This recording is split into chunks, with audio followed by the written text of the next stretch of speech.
This poster presentation is a collaboration between myself, Brett Webb, and Bennett Brown, who's a junior at St. Paul's Episcopal High School here in Mobile, Alabama.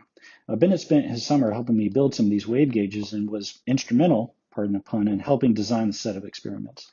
The purpose of this poster presentation is to report on the reliability of low-cost do-it-yourself or DIY pressure sensors for measuring water levels and waves in the nearshore environment. Back in 2007, Dr. Nigel Temple and I started working on a series of low-cost DIY sensors for this specific application. In a 2020 publication by Temple and others in Journal of Coastal Research describes the gauges and their performance relative to those of commercial equivalent gauges in greater detail. Now, each gauge costs about $200 or less and requires only a few hours for construction. At the heart of the low-cost DIY wave gauge is the pressure sensor breakout.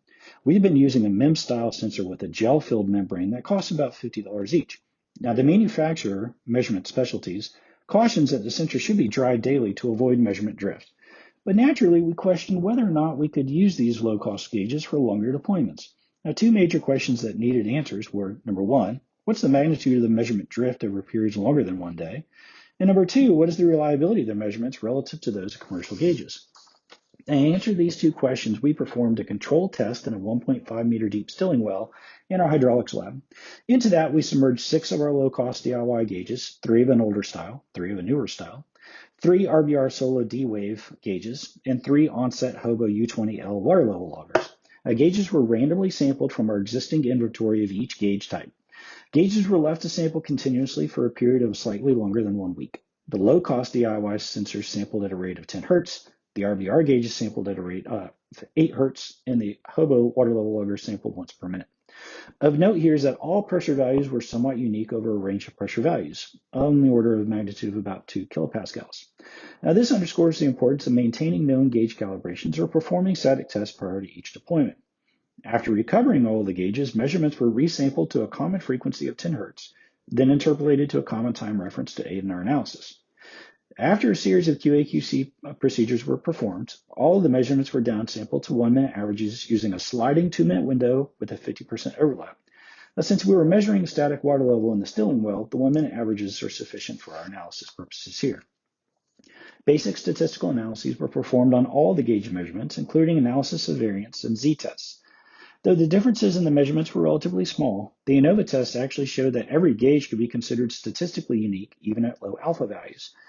The differences between the means, however, was nearly insignificant for applications related to measuring water levels and waves.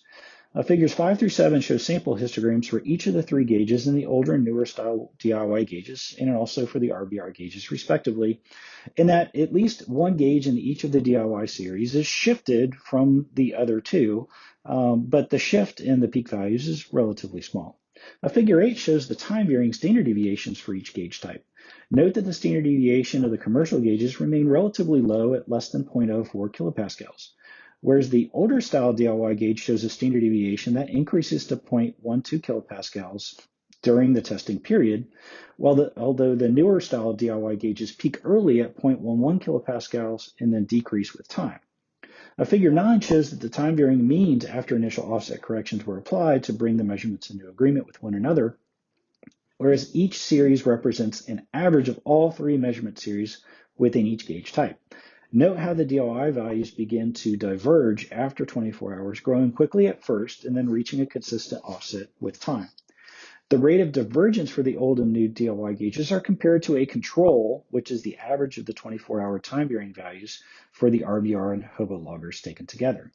Figure 10 shows those series and also the differences between the DIY and the control values with time.